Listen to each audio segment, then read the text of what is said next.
नमस्कार साथियों, स्वागत है आप सभी का बातें बाजार की पर। मैं हूं अंकित अवस्थी। चर्चा रविंद्रन बायजूस की, जिन्हें हाल ही में सिंगापुर की एक अदालत ने 6 महीने की सजा अवमानना के कारण सुनाई है। रविंद्रन बायजूस, जिनकी कंपनी की वैल्यूएशन भारत में कभी देश की सबसे मोस्ट वैल्यूएबल स्टार्टअप के रूप में आंकी गई थी, लगभग $22 बिलियन। $22 बिलियन की वैल्यूएशन वाली यह कंपनी वर्ष 2022 में उस समय सुर्खियों में आई जब इन्होंने $800 मिलियन की फंडिंग रेज की थी $22 बिलियन के वैल्यूएशन पर। अगर आज के टर्म्स में बात करें तो लगभग 2 लाख करोड़ रुपए की कीमत पर आज ये कंपनी अपनी वैल्यू जीरो रखती है।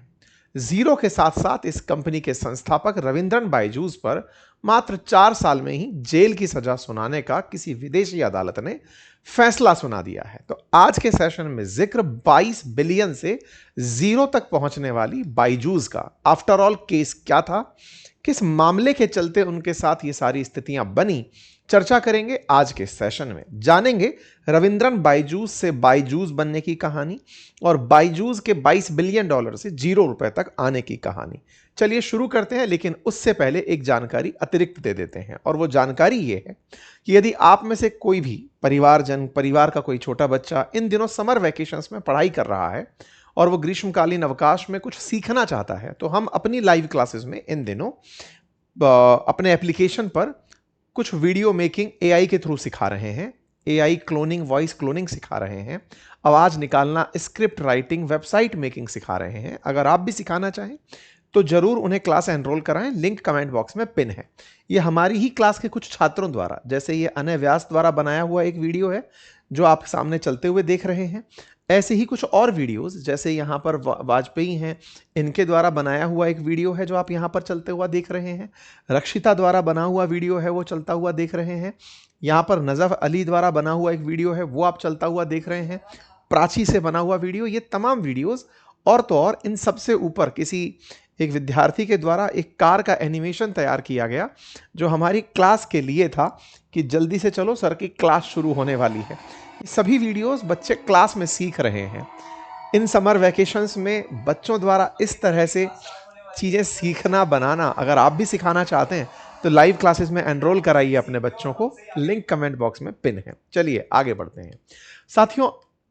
चर्चा कर रहे हैं हम अपने कोर्स के बाद आज के इस मामले की, जिसमें चर्चा है बायजूस की। असल मायने में बायजूस आज जिस संकट से गुजर रहे हैं उस संकट की चर्चा इसलिए हो रही है कि कभी यह कंपनी $22 बिलियन के वैल्यूएशन पर थी। $22 बिलियन के वैल्यूएशन का जो नंबर है वो भारत की पहचान अंतर्राष्ट्रीय स्तर पर बनाने में कामयाब हुआ था। अंतर्राष्ट्रीय स्तर पर ग्लोबल एडटेक के अंदर education via technology on internet कराने के कारण सुर्खियों में आया था।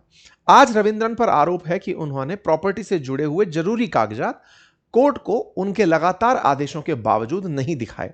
इसके चलते सिंगापुर अदालत ने उनको आदेश नजरअंदाज करने के चलते इस प्रकार का फैसला सुनाया है। अब थोड़ा सा बायजूस के बारे में जान लीजिए।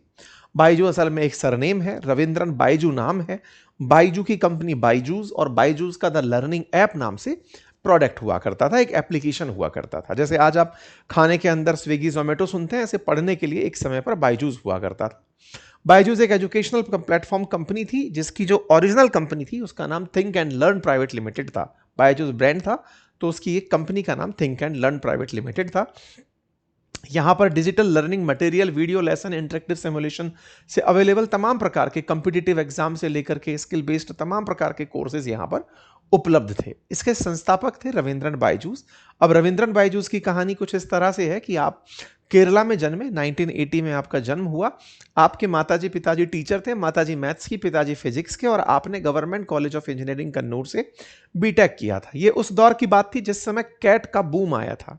2003 में आपने कभी कैट की तैयारी की और 100 आउट ऑफ 100 परसेंटाइल प्राप्त की। शुरुआत में जब खुद ने स्कोर अच्छा किया तो अपने दोस्तों को भी वही सब पढ़ाया, तो उन्होंने भी अच्छा स्कोर किया।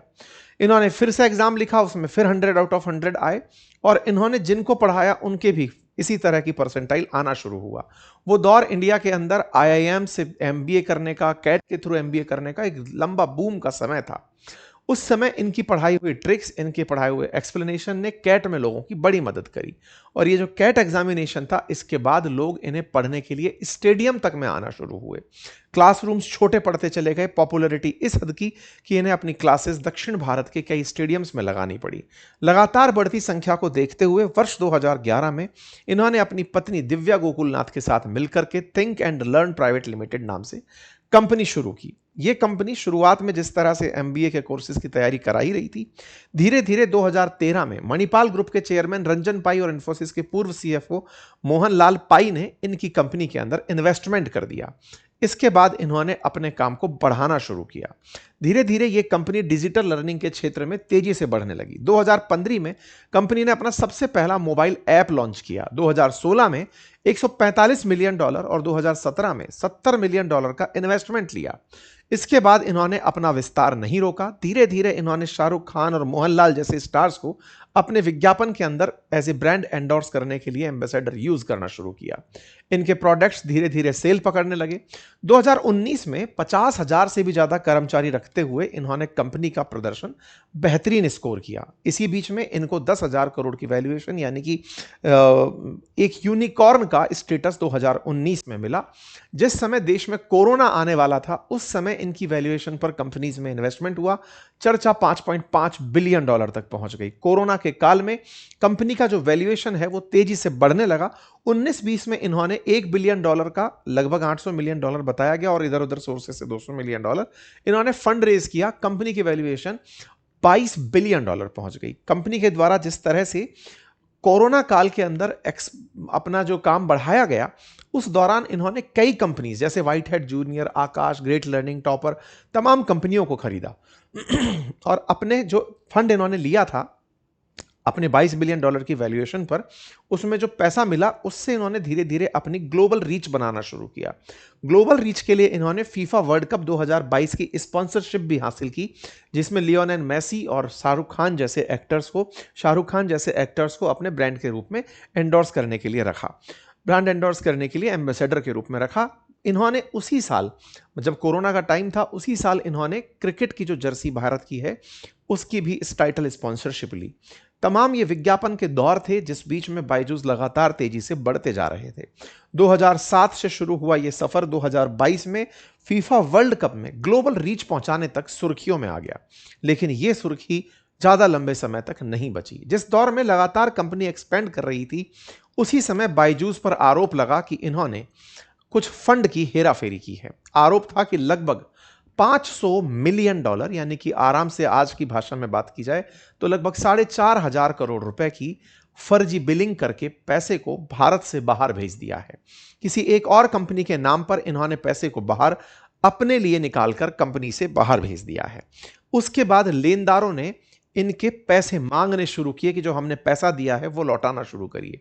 जब ये नहीं दे पाए, कई जगह जब ये अपने फाइनेंसेस में जो खर्च है उसको शो नहीं कर पाए, लेनदार जब खड़े रहे उनको देनदारी नहीं कर पाए, और कई ऑडिटर्स का इनके साथ जब साथ छोड़ने का बात निकल कर आना शुरू हुआ तो ये विवादों में आने शुरू हुए। इनकी कंपनी की ऑडिट करने वाली डेलोइट ने जैसे ही इनका साथ छोड़ा, सवालों में ये घिरने शुरू हुए कि आफ्टर ऑल इन्होंने कहीं ना कहीं अकाउंट्स में कुछ हेरफेर की है। वहीं से इनका ग्राफ गिरना शुरू हुआ। जब गिरना शुरू हुआ तो 2023 में खुद रविंद्रन बायजूस ने प्रेस कॉन्फ्रेंस में आकर कहा कि कंपनी की वैल्यू अब $0 रह गई है। इस तरह से एक कंपनी जिसने इतने बिलियन डॉलर तक का फंड रेज किया, $22 बिलियन की वैल्यूएशन पर जाकर खड़ी हुई, उसके ही संस्थापक के द्वारा उसे जीरो करार कर देना बहुत से लोगों के पैसे, बहुत से लोगों के रोजगार, बहुत से लोगों की उम्मीदों पर पानी फेरने वाला था। तो जिन्होंने इन्वेस्ट किया वो इनके ऊपर केस करने निकल पड़े। इन्हीं केस के सिलसिलों में बायजूस लगातार चैलेंजेस फेस कर रहे हैं। आरोप है कि इन्होंने $533 मिलियन की हेरफेर की है। इन्होंने एक और कंपनी के नाम से इस पैसे को अपने यहां से निकालकर देश के बाहर भेजा। हालांकि बीच बीच में बायजूस अपने ट्वीट्स के माध्यम से अपनी वापसी के बारे में कहते रहते हैं। उनका कहना है कि वो वापसी का पूरा प्रयास कर रहे हैं। कतर अथॉरिटी जो सॉवरेन फंड लगाती है कतर का, उनके द्वारा सिंगापुर में ये केस के ऊपर तारीख कही गई थी। मतलब सिंगापुर के अंदर जो केस इनके ऊपर चल रहा था उसमें कतर इन्वेस्टमेंट अथॉरिटी की एक सहायक कंपनी ने मामला दर्ज कराया था। सिंगापुर में मामला चल रहा था, इनसे इनकी संपत्ति का ब्यौरा मांगा गया था, ये उसे नहीं दे रहे थे क्योंकि जो भी संपत्ति अटैच की जा सकती है उसकी जानकारियां मांगी जा रही थी। ये देने से बच रहे थे, इसी के चलते इनको 6 महीने की सजा सुना दी गई है। इन पर 67 लाख रुपए का जुर्माना भी रखा गया है। ऐसे में रविंद्रन ने क्या कहा?